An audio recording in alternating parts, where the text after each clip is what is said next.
El Departamento de Energía de los Estados Unidos nos negó la entrada a la reserva. Decidimos aproximarnos por el único acceso posible sin necesidad de autorización, el río Columbia.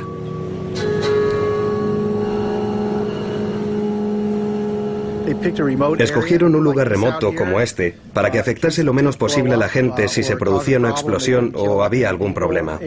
La hipotética contaminación de esta zona carecía de importancia.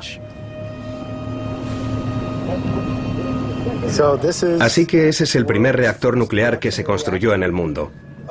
El primer reactor nuclear estadounidense se construyó en 1943 para producir el plutonio necesario para el armamento nuclear. Y se llamaba Reactor B.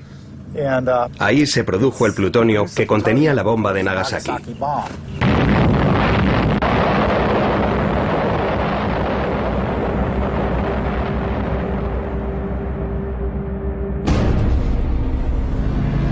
Hanford fue un emplazamiento secreto durante muchos años.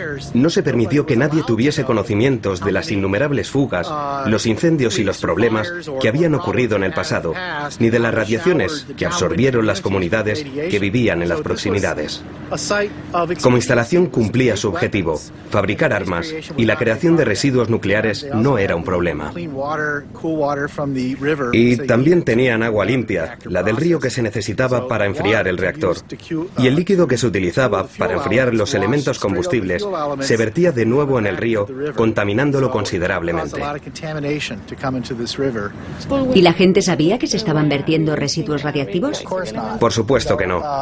Era todo un asunto secreto. Formaba parte del Proyecto Manhattan, una operación del ejército norteamericano.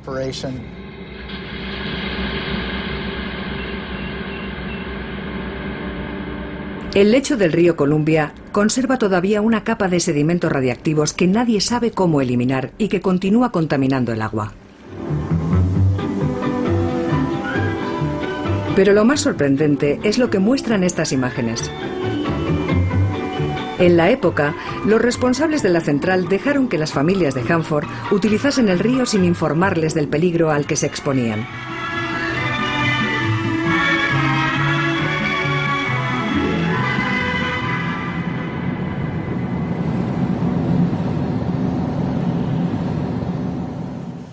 Llegué a Hanford en 1963. Tenía 21 años. Acababa de graduarme en la universidad.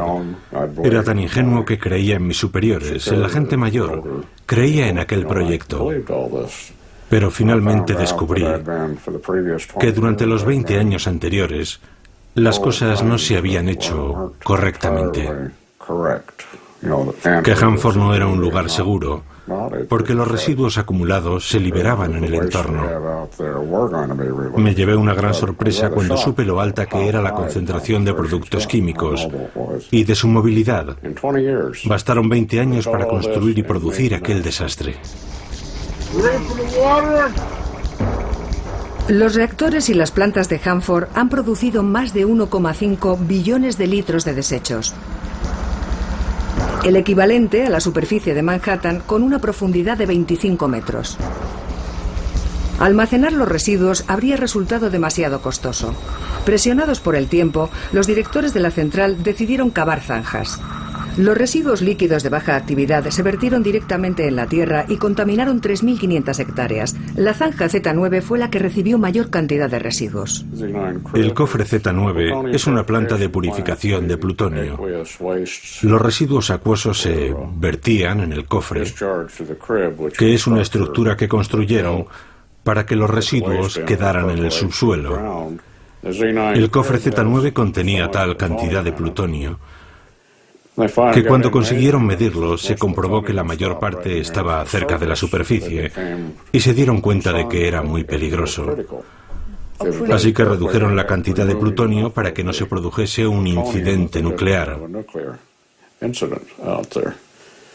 Finalmente dejaron de verter allí y almacenaron todos los residuos en depósitos.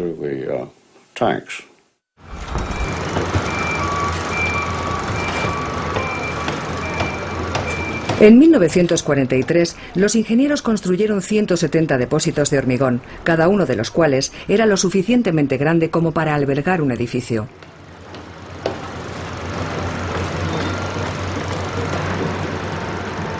Luego, los depósitos se enterraron en el subsuelo para reducir los riesgos. Esta solución de almacenamiento iba a ser temporal. Pero, desafortunadamente, en los años 80 se descubrió que 60 depósitos radiactivos tenían fugas y estaban contaminando la capa freática. En la actualidad, 200 millones de litros de mezclas altamente radiactivas continúan allí y deben ser neutralizadas lo antes posible. Las cámaras situadas dentro de los depósitos nos permiten verlo. Vaciar los depósitos constituye un enorme desafío tecnológico. Actualmente se está construyendo una planta para guardar los residuos en cápsulas de vidrio. Mientras tanto, la contaminación radiactiva continúa extendiéndose bajo los depósitos. Aunque vivimos en un desierto en el que solo caen 18 milímetros de lluvia al año, hay suficiente agua que penetra en la tierra y empuja los residuos hacia la napa freática, de modo que durante cientos de miles de años la napa freática de toda la zona continuará siendo tóxica. Hay productos químicos que están llegando al río procedentes de la zona de los reactores, principalmente cromo, que afectará a los nidos del salmón. El salmón deposita sus huevos en la grava. El cromo sube y rodea los huevos antes de mezclarse con el agua. Y es tóxico para las crías de los peces.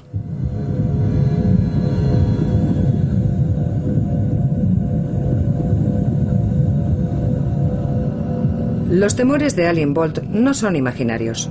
En 2002, un informe oficial realizado para el Departamento de Energía de Estados Unidos reveló que el estroncio 90, un elemento radiactivo, estaba presente en los peces del río Columbia. 13 de cada 15 peces en las proximidades de la reserva estaban contaminados. Comerlos de forma regular multiplica las posibilidades de desarrollar tumores cancerígenos. Nosotros cazábamos, pescábamos y recolectábamos nuestros alimentos y remedios medicinales allí. Y seguimos consumiendo nuestros alimentos y usando nuestros remedios que brotan de la tierra. Y como director de Overseas Hanford, si mi gente me preguntase hoy, ¿es seguro para nosotros ir allí a recolectar alimentos? Les tendría que decir, no lo sé. No sé si es seguro o no.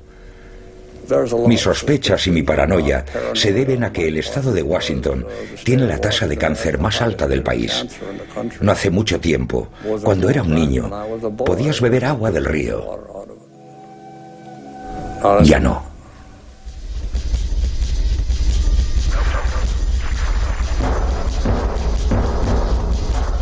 Queríamos establecer una evaluación precisa de la contaminación del río. Fuimos allí acompañados de un equipo de científicos.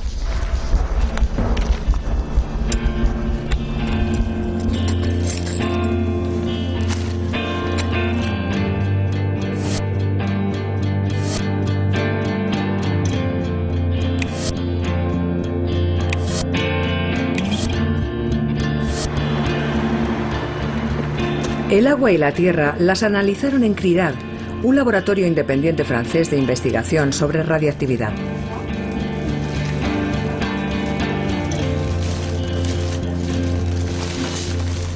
¿Qué han encontrado en la reserva de Hanford en Estados Unidos? Las dos extracciones que se han hecho en el sector 300 muestran dos cosas. En primer lugar, una contaminación de tritio en el agua del río Columbia. 13 becquereles por litro en esa zona, mientras que más arriba en el río no hay tritio, menos de 2,5 becquereles por litro. Y en segundo lugar, hay al mismo tiempo una contaminación por el desequilibrio entre el uranio y el radio, ya que hay 4 veces más uranio que radio, y eso es debido al funcionamiento de la central, y luego está el europio 152, que es un elemento artificial.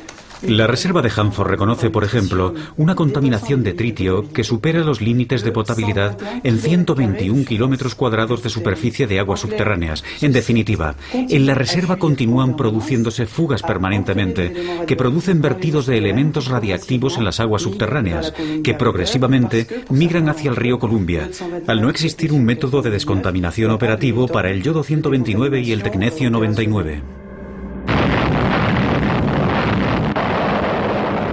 Es imposible calcular la cantidad exacta de bombas y residuos radiactivos generados por la carrera armamentística. Para ponerse al nivel de los americanos, la Unión Soviética construyó una docena de centrales atómicas en 1945. Durante más de 30 años no se filtró ninguna clase de información a través del telón de acero.